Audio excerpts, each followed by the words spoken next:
So this is all going to be in your much anticipated white paper. So I just wondered, are you collaborating with anyone in the community on the white paper? And I'm referring to maybe devs, maybe some of the working groups, the EOS Network Foundation, possibly Yves. And is this a collaborative, paper generally? And will you be kind of seeking feedback before you kind of complete your final piece? Well, the paper, as I published it, is my indicating the direction I want to move in, and that's what I open it up for feedback. I am sharing it with, got my whole company, Clarion, which is building Eden. I've shared it with a couple of people within the community just to make sure that the direction I'm going is aligned with what the EOS Network Foundation would like to see. And EOS Network Foundation wants to see a better governance process for EOS, and the block producers would love to see governance handled separately from block production, so they can focus on not being political and still doing their jobs of producing blocks without censorship.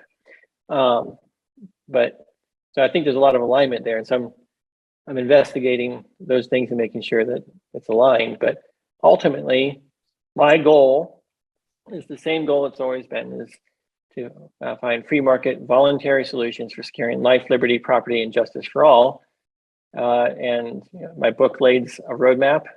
I'm using those principles to create systems that incentivize people to join and promote those ideas and to increase their independence. And I'm working with Yves to bring that type of technology to the EOS blockchain as fast as possible, but not too fast.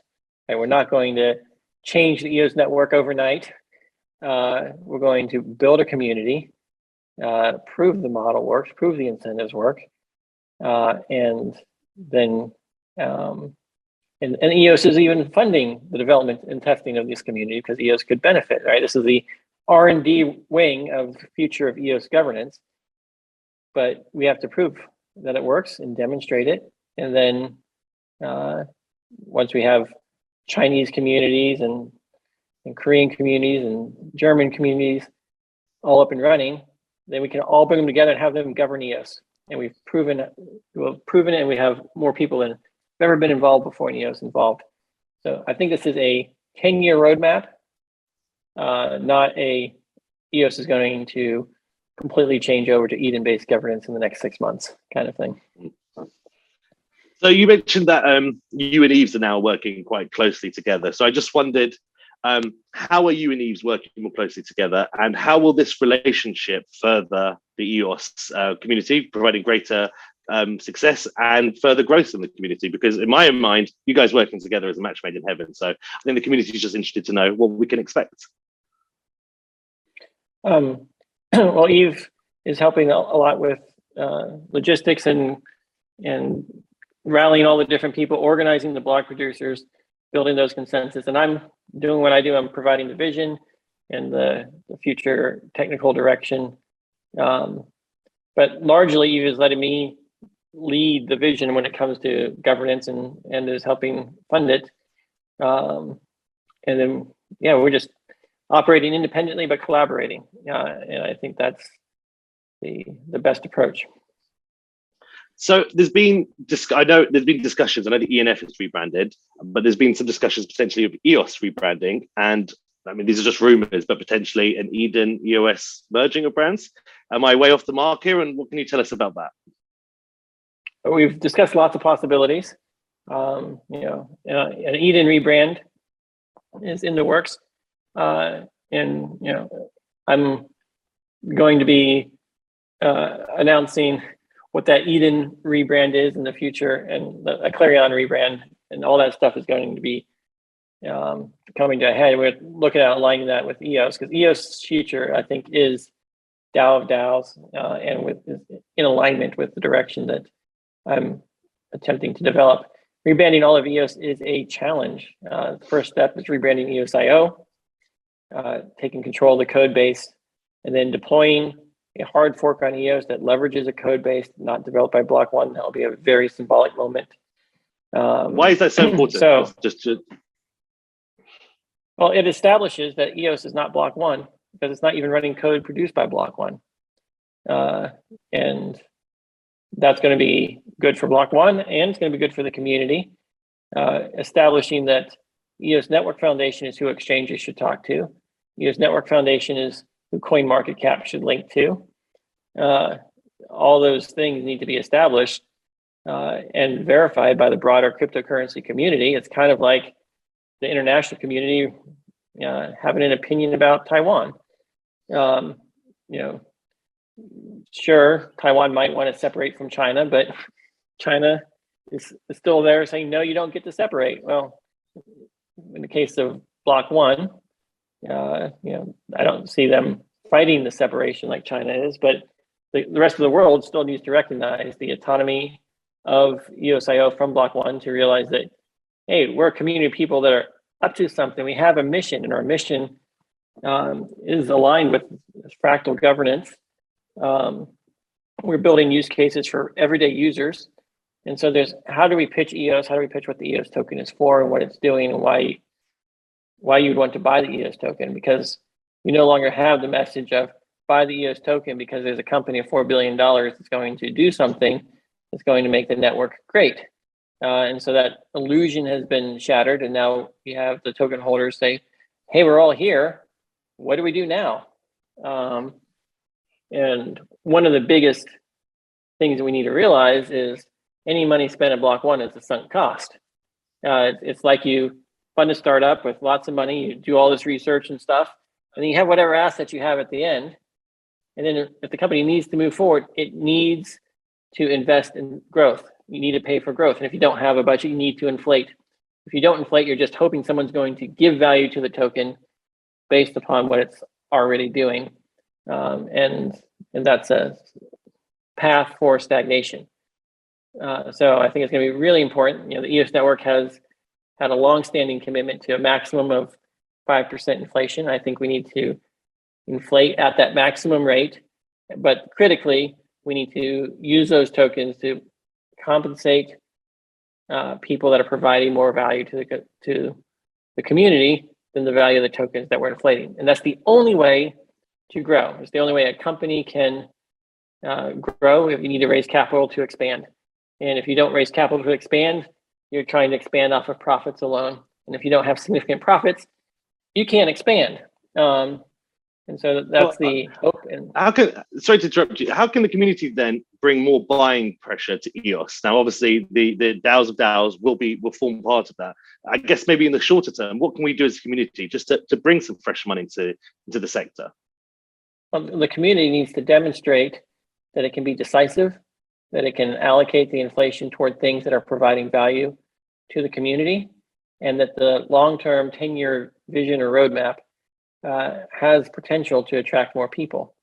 So the system I'm putting together is going to provide economic incentive to invite people to show up and join the various communities and earn tokens. So there's going to be an opportunity for everyone to earn. It's kind of like the early days of Steemit, where thousands and thousands of people were pouring in faster than we could handle it, and went to the top 1,000 websites in a matter of months. Right? It was insane what can happen when you have an open competitive system where anyone can contribute and the community can judge it.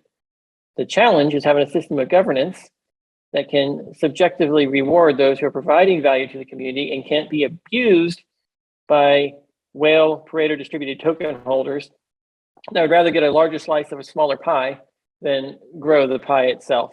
So I think the Eden governance process, particularly when done on a weekly repetitive basis, has the potential to be one person, one vote, with perfect civil resistance, with no need for government IDs or anything like that.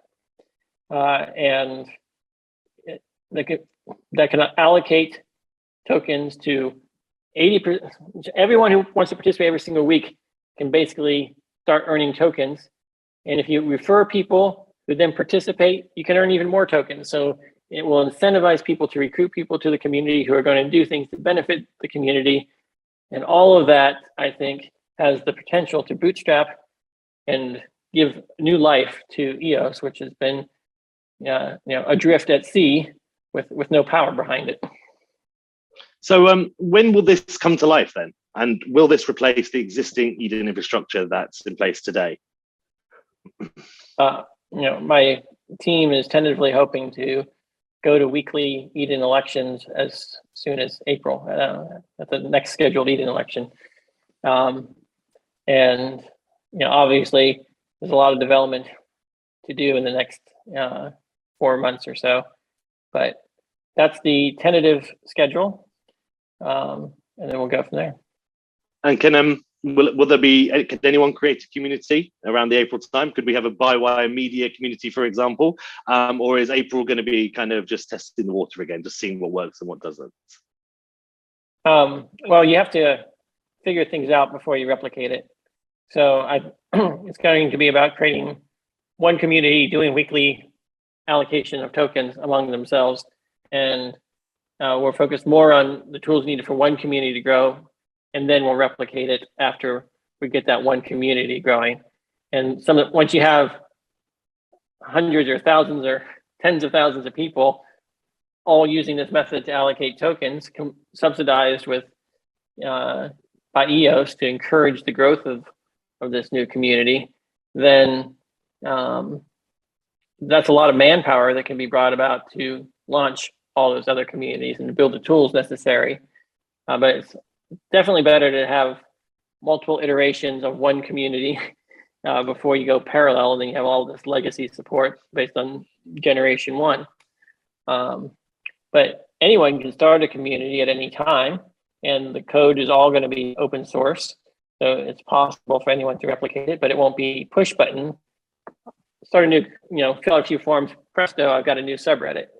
It's not going to be that easy in 4 months, but it's definitely on the roadmap to be that easy. Anyone to start a community, start inviting the community when it gets to a certain size to start issuing their own token, and when their own token gets to a certain size, to apply to the other communities to build relationships. So we'll get the tools to make that happen, but it's going to be a process.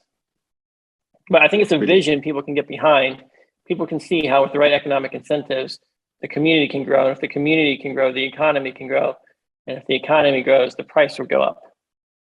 So many people say, don't tell me about all this other stuff, just make the price go up. That's like pumping air. It might go up today, but you can't keep it up without substance. So I guess aside from your own incredible projects, what has got you the most excited about EOS to come? So maybe what's going to come in the next year, or what's happened this year. But aside from your own products and projects, what's the most exciting and the most exciting things to come in EOS? Well, I've loved the initiative of Violet Garden with their social media to realize what Voice was trying to be on the EOS network. I can see a partnership between what we're doing with Eden and that to integrate it more fully. It's great to see Pomelo type funding opportunities exist, EOSBs, organizing people to post EOS support, providing support. All these things are really great developments. One of the challenges, pulling back a lot of the people that have left the community over the years and bringing them back to life. So I see there's more opportunities to build things than there is time to build them. There's plenty of capital to build everything, but you need the right people with the right talent and the right incentives. So I want to talk a little bit about Ethereum. So I wondered, do you believe it can? If so, how will EOS scale Ethereum? So EOS is suitable for different types of contracts than Ethereum. I believe that it's possible to run Ethereum smart contracts inside WebAssembly faster than it runs on Ethereum. So one of the projects I'm excited about is one being led by Matthias, who's bringing EVM compatibility to EOS.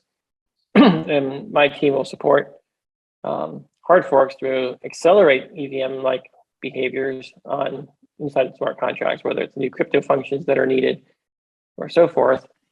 And And all those things together will allow Ethereum contracts to port over and run on EOS. Now, I say all that, provide that compatibility is a bridge, a stepping stone to allow some code reuse. I still see the Ethereum virtual machine as a dead end core design that needs to be replaced. It's just one that has a lot of momentum, and people think that, well, if I just build on top of that, we can just use that and last forever. It's a dead end. I think all these chains using EVM will find that it's a dead end, and they'll have to come up with migrations to something else in the future. But I still think there's value. If people think it has value, sometimes perception matters more than reality. Sometimes giving people a bridge of, hey, come on over, get in the water, it's nice over here. And then they'll get to experience. Maybe they don't go back. Yeah, maybe they stay with us. Yeah. Yeah. Fees on Ethereum are incredibly high. And we could do the same thing at lower fees. So I think there's a huge potential to grow the Ethereum network into EOS and provide liquidity between Ethereum and EOS using the governance mechanisms. I think it'd be possible to have a Ethereum Eden-like community of people that are interested in Ethereum, promoting the growth of Ethereum, doing governance of their entire community on the EOS blockchain, and then bridging Ethereum and EOS through that mechanism. I think we need to be welcoming and encouraging of other tokens and not one token to rule them all mindset. I completely agree. Okay, well, there's just one final question today, Dan. I wondered, how can we as a community build censorship-resistant, decentralized communications or decentralized internets effectively? And is there a way we can build our own technology that will allow us to not be vulnerable to hostile governments or any other individuals or groups who wish to take away our ability to communicate or take away our ability to be free effectively? So what can we do as a community to safeguard our freedoms? Technology is a tool. It cuts both ways. It can be used by tyranny as well as it can be used for freedom. The single biggest thing you can do to protect your freedom of speech is to collaborate and be able to reach consensus and to act as a group. A group acting together can protect everyone. If everyone's isolated and divided and unable to come together, then it doesn't matter what technology you have, if you're caught using it, you get squashed, right? So I think the solution to freedom of speech is better consensus building technologies and stronger relationships and stronger fractal communities. And no technology can fix a defect in human nature or the moral character of a population. So you can run, but you can't hide. So you have technologies that try to hide from the government, but the more you try to hide, the more difficult it is and the more risky it is to use. And the more risky it is, the less people want to use the technology. But if you have a community that's independent and can act decisively to protect one another, then you don't have to hide. You can stand strong and speak freely. And so we need tools that allow people to stand strong instead of tools that enable people to hide. Well, Dan, thank you so much for giving up your precious time to speaking with us today. We really appreciate it. And we'll hope you'll join us again soon. Yeah, thank you so much for having me. This was a fun conversation.